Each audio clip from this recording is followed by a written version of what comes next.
So, hello everyone. Good to see so many people eager to listen to what I have to say, even though we just had lunch. And most of you, myself included, would much rather take a nap right now. So, but thank you for being here. Of course, thanks to Ivo and team at INFRA GIS for inviting me to participate in this event. It's always nice to share what we at Jurmalas Ūdens are doing in terms of GIS, and of course also listen what others have done.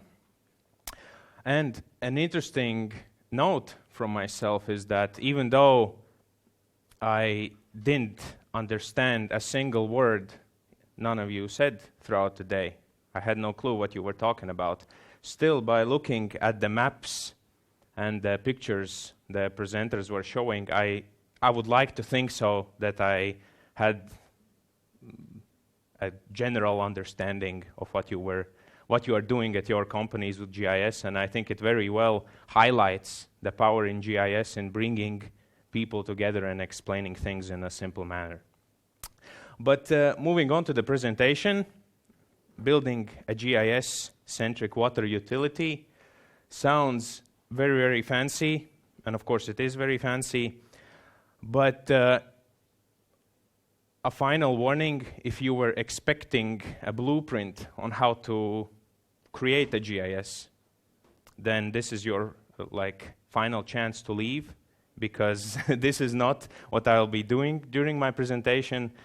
Not that any of you need a blueprint, because I believe all of you are professionals in the field of GIS, so you can do it yourselves. But my goal with today's presentation is to tell a story of how we as a company were able to transform the way we work, the way we collaborate, and the way we do things on a daily basis.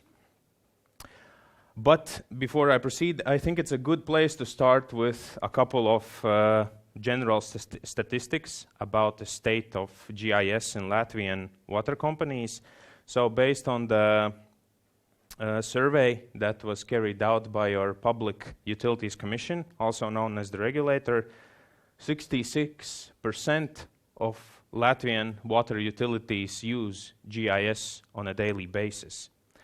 Sounds great, but if we look deeper into the data, we can see that in 7 out of 10 utilities, GIS is only a map. Basically, it has a single purpose of showing where your pipelines, manholes, valves, hydrants are, and nothing more than that. And this kind of begs the question: was the investment in hardware, in software, in training, etc., was it worth it?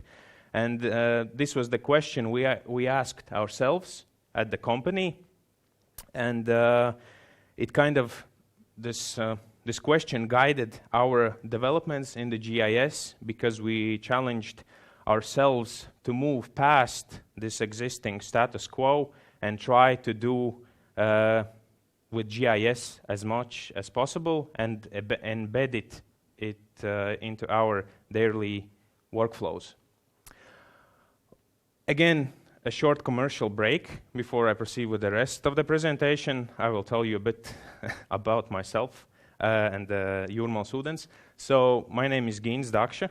I'm the head of GIS department at Jūrmalas Ūdens. Sounds super important. I'm the second person in order after the president of our country. But in all reality, my primary background is in water and wastewater systems engineering.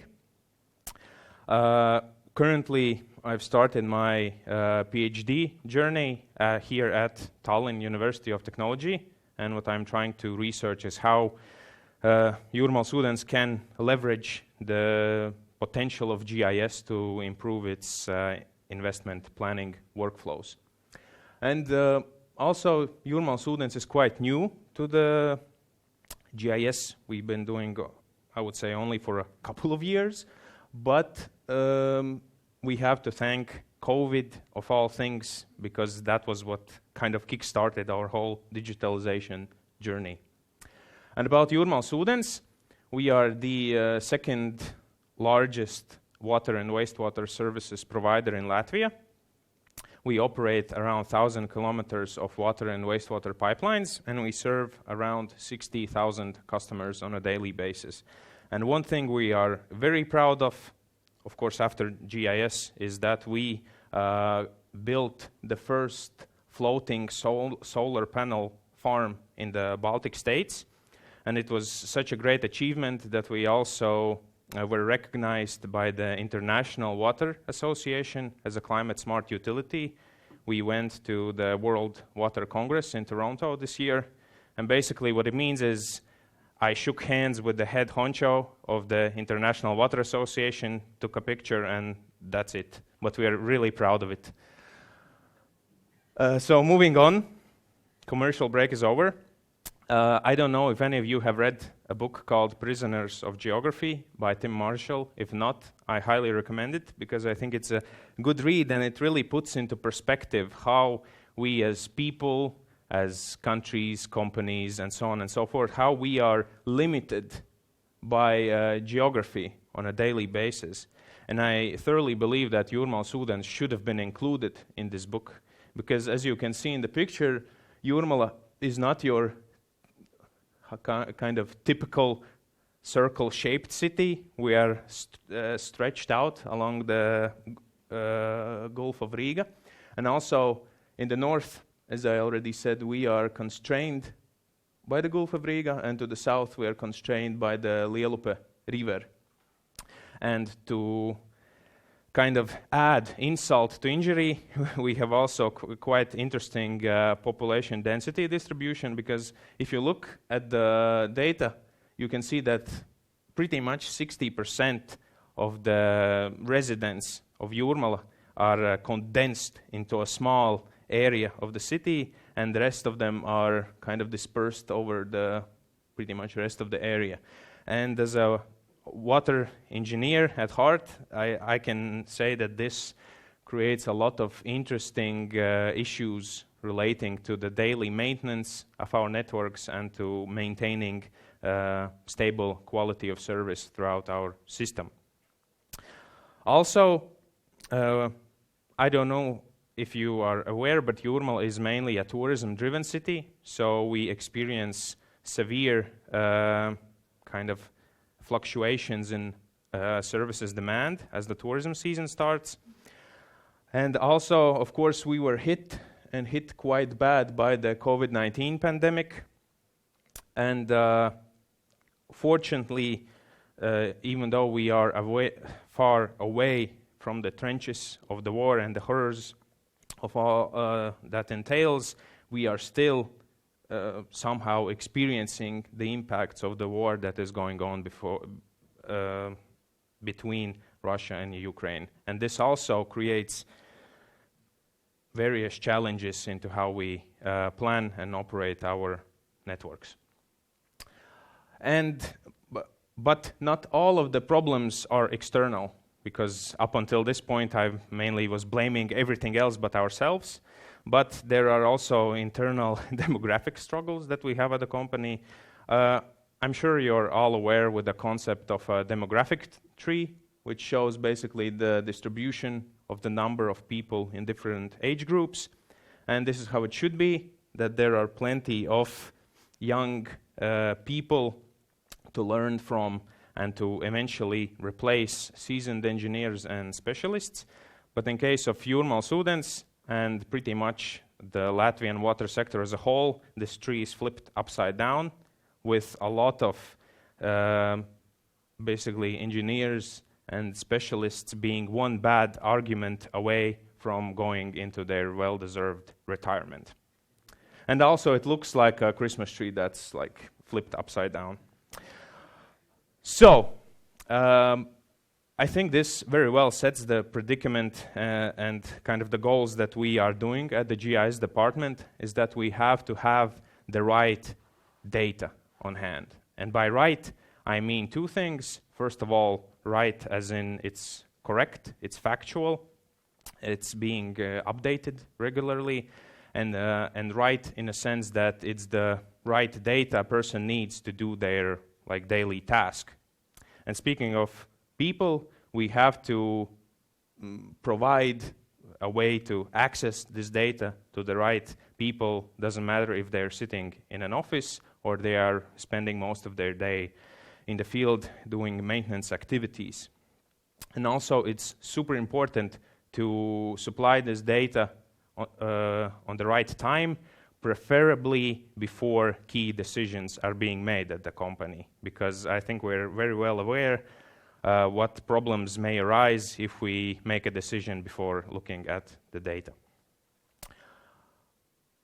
And while preparing this presentation, I also came across an interesting statistic by the Institute of Asset Management, which is basically like the main knowledge hub when it comes to, you guessed it, asset management.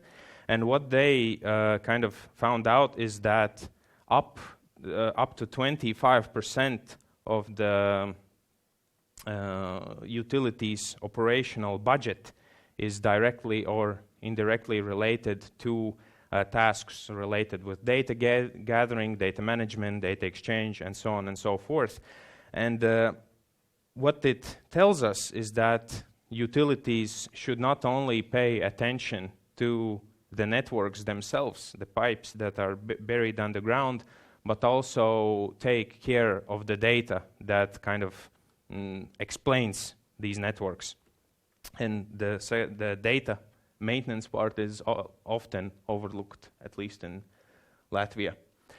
But to overcome this challenge, I would say that at least in Jūrmalas ūdens case, this required a change in mindset, definitely. And what we did is, for the past years, I, together with my colleagues in the GIS department, we talked with pretty much all of our colleagues, trying to explain them that their data is super important. It's not just like checking a box. It can be used by a different colleague in a different department in a different building to do their job better.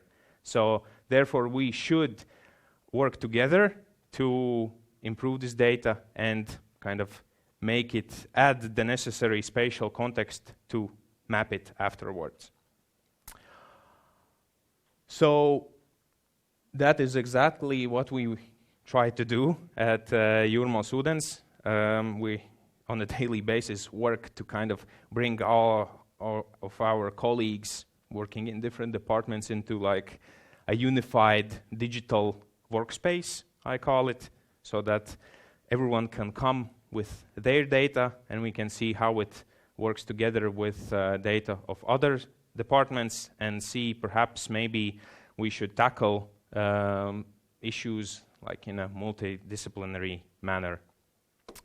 And also during the past year, we've been actively working towards bringing our customers into this digital workspace as well by asking for their feedback, for their opinion, and seeing how it kind of lines up with the data that we have on our hand. And we're also kind of invested into sharing this data with our key stakeholders, the municipality, fire departments, and our partners in other companies as well.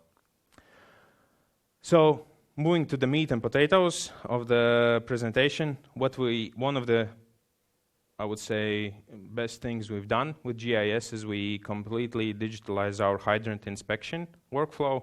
What we did is we did some spatial analysis of our hydrant points just to see whether it aligns with the national firefighting codes, see if we are not missing any hydrants where there should be some.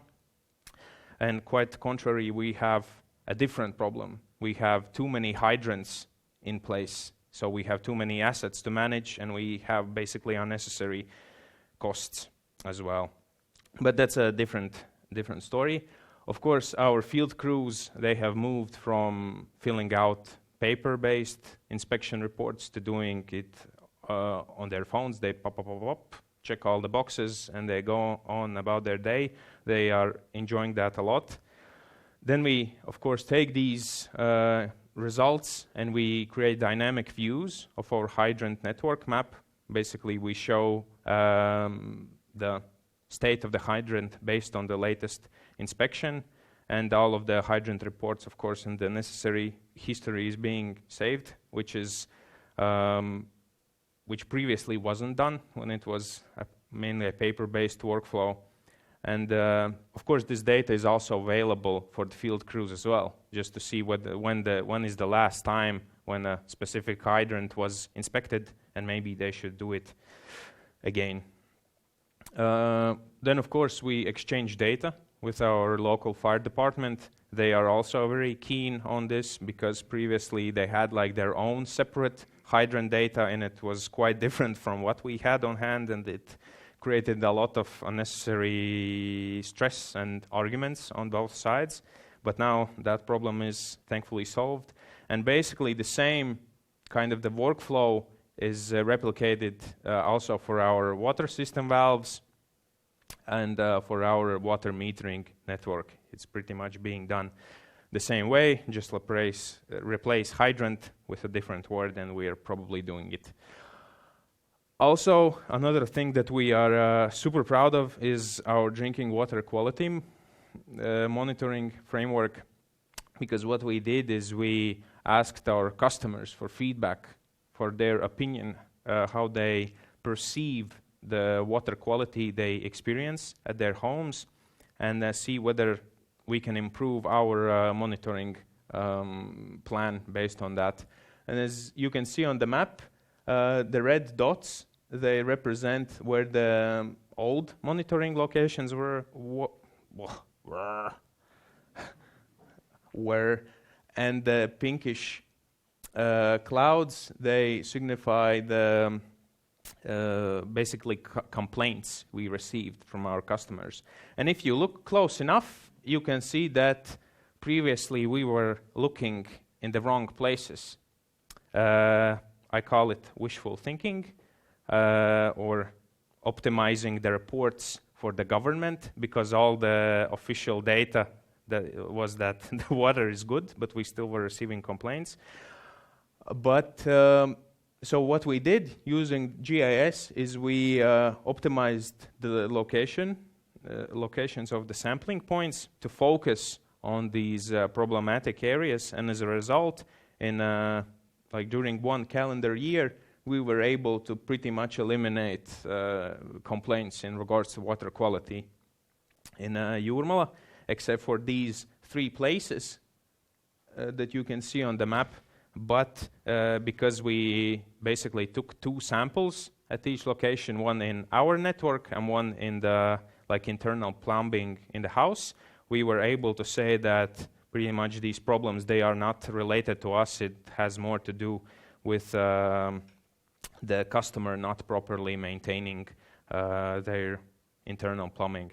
And this is also a very powerful showcase of GIS, because it kind of let us set up a dialogue with our customers to say them, see, it's a two-way street. We can do only so much, but if you don't pick up the slack on your part, then there's no way you will be getting like great quality water, unfortunately. And the most recent development has to do with my PhD at Taltech. So basically, we as utility service providers, we are expected not only to maintain, but also to continuously improve the level of service we provide to our customers.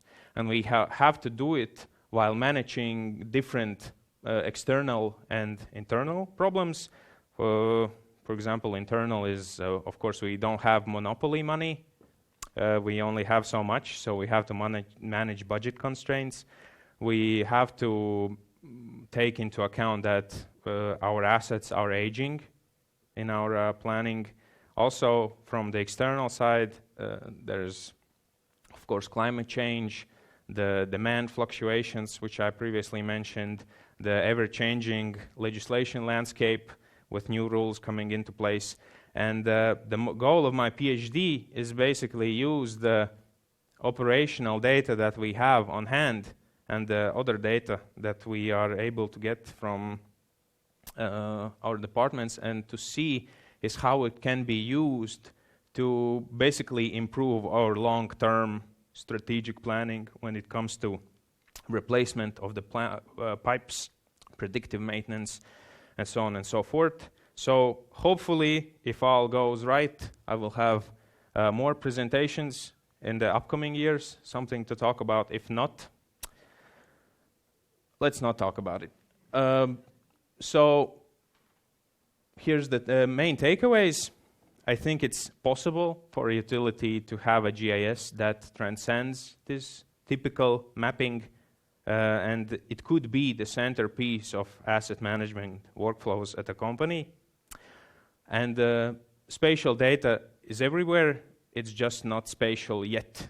And this goes to the meme I showed you about Woody and Buzz Lightyear, that you have to kind of talk with your colleagues and show them that their work is important too, and we are there to help them kind of showcase it. And the third thing is that we have all these fancy tools, software, phones, tablets, and so on and so forth, but it doesn't matter if the organization doesn't change its mindset and how it thinks about operating their systems. We have this saying at our company that a monkey can drive a nail with its fist, so why would you use a hammer if your fist is always on you? But you kind of have to move past that, and then the change starts happening itself. As for the future, of course, we are planning to integrate more data into our GIS and look after the quality of the data that we have there, so that it's the right data given to our engineers.